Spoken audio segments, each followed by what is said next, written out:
Bayangkan sejenak, dunia diambang perubahan besar. Para pemimpin rohani dan politik bersatu dan rencana besar disusun. Dan suara-suara mulai menyerukan pembangunan kembali bait suci di Yerusalem. Bagi sebagian orang, skenario ini adalah penggenapan nubuat. Tetapi bagi yang lain, ini adalah kesalahpahaman besar yang telah berlangsung selama bertahun-tahun. Tetapi, apa yang sebenarnya Alkitab katakan tentang hal ini? Apakah benar bait suci yang ketiga harus dibangun sebelum kedatangan Yesus yang kedua? Atau ada makna yang jauh lebih dalam yang sering terlewatkan? Mari kita gali bersama.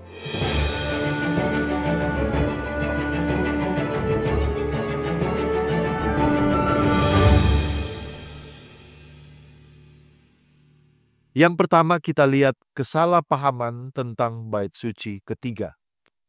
Banyak guru teologi populer seperti Hall Lindsey, Tim LaHaye, dan John Hagee mengajarkan bahwa Antikristus akan muncul dan duduk di bait suci Yahudi yang akan dibangun kembali sebelum kedatangan Yesus yang kedua kali. Dan keyakinan ini bersumber dari 2 Tesalonika 2 ayat 3-4. Di sana dikatakan, "Janganlah kamu memberi dirimu disesatkan dengan cara yang bagaimanapun juga, sebab sebelum hari itu haruslah datang dahulu murtad dan haruslah dinyatakan dahulu manusia durhaka yang harus binasa, yaitu lawan yang meninggikan diri di atas segala yang disebut atau yang disembah sebagai Allah. Bahkan ia duduk di bait Allah dan mau menyatakan diri sebagai Allah." Nah, karena bait suci di Yerusalem sudah dihancurkan oleh Romawi pada tahun 70 Masehi, banyak yang beranggapan bahwa ayat ini merujuk pada pembangunan kembali bait suci secara fisik. Namun, apakah ini benar-benar maksud dari teks Alkitab? Mari kita lihat bait suci dalam perspektif Alkitab. Alkitab menunjukkan bahwa konsep bait suci bukan hanya tentang bangunan fisik. Sejak Perjanjian Lama, Tuhan telah menyingkapkan bahwa rencananya jauh lebih besar dari sekedar struktur yang terbuat dari batu. Ketika Raja Daud ingin membangun bait suci permanen, Tuhan menjawab melalui Nabi Nathan bahwa anaknya Salomo yang akan membangunnya. 1 Tawarik 17 ayat 11-12. Namun, nubuatan ini memiliki makna ganda. Selain menunjuk kepada Salomo, nubuatan ini juga merujuk kepada Yesus Kristus, anak Daud yang sejati yang akan membangun kerajaan yang kekal. Yesus sendiri mengajarkan bahwa pusat penyembahan tidak lagi terikat pada bangunan fisik. Dalam Yohanes 2 ayat 19-21, Yesus berkata, "Hancurkanlah bait suci ini, dan dalam 3 hari aku akan membangunnya kembali." Tetapi ia berbicara tentang tubuhnya sendiri. Nah, peristiwa kematian Yesus menjadi titik balik. Tabir bait suci terbelah dua, Markus 15 ayat 38. Ini menandakan bahwa sistem ibadah yang lama telah berakhir.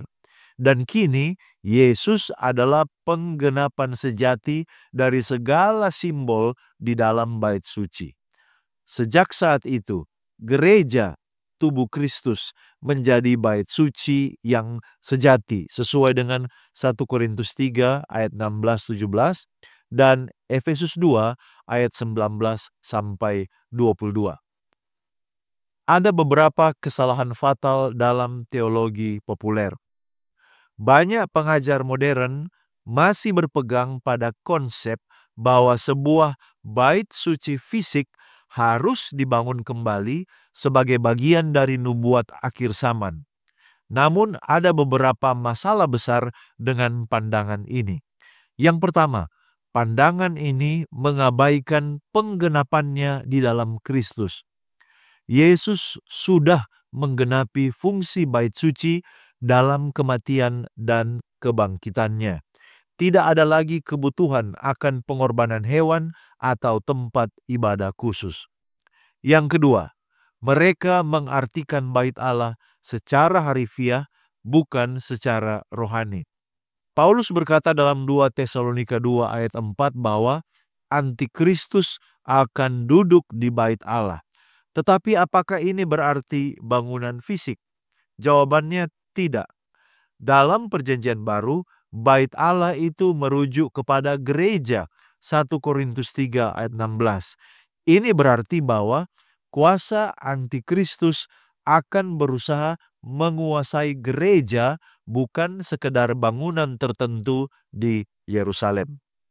Yang ketiga, ini dapat menimbulkan implikasi geopolitik yang berbahaya. Mengapa? Oleh karena pembangunan bait suci ketiga di lokasi Temple Mount sangat mungkin memicu ketegangan global yang besar dan bahkan ancaman Perang Dunia Ketiga, di mana pada akhirnya akan memakan korban rakyat sipil, perempuan, dan anak-anak. Mengaitkan agenda politik dengan nubuat bisa menyesatkan dan berbahaya. Oleh karena itu, sebagai kesimpulan, mari kita kembali ke Alkitab. Apakah bait suci ketiga akan dibangun? Mungkin secara politis dan historis. Tapi, apakah itu adalah bagian dari rencana Tuhan? Jawabannya tidak. Alkitab sudah menegaskan bahwa kita tidak lagi membutuhkan bangunan fisik sebagai tempat ibadah, karena Yesus telah menjadi bait suci yang sejati. Kita sebagai umat percaya adalah bagian dari bait suci rohani, tempat di mana Roh Kudus berdiam. Jadi, daripada menunggu pembangunan kembali struktur fisik, marilah kita berfokus untuk membangun iman kita menjadi batu hidup di dalam bait Allah yang sejati. 1 Petrus 2 ayat 5. Jangan biarkan teologi populer menggantikan kebenaran Alkitab. Mari kita kembali pada Alkitab, mencari kebenaran dan tetap teguh dalam iman kepada Yesus Kristus. Sekian dari saya, mari kita menggali firman Tuhan untuk memperluas wawasan dan mengharapkan terjadi pertumbuhan kerohanian. Jika Anda merasa diberkati dan dicerahkan oleh pembahasan ini, silakan bagikan video ini kepada orang-orang terkasih. Kita akan berjumpa kembali pada episode berikutnya hanya di Depth Inside Growth. Tuhan Yesus memberkati.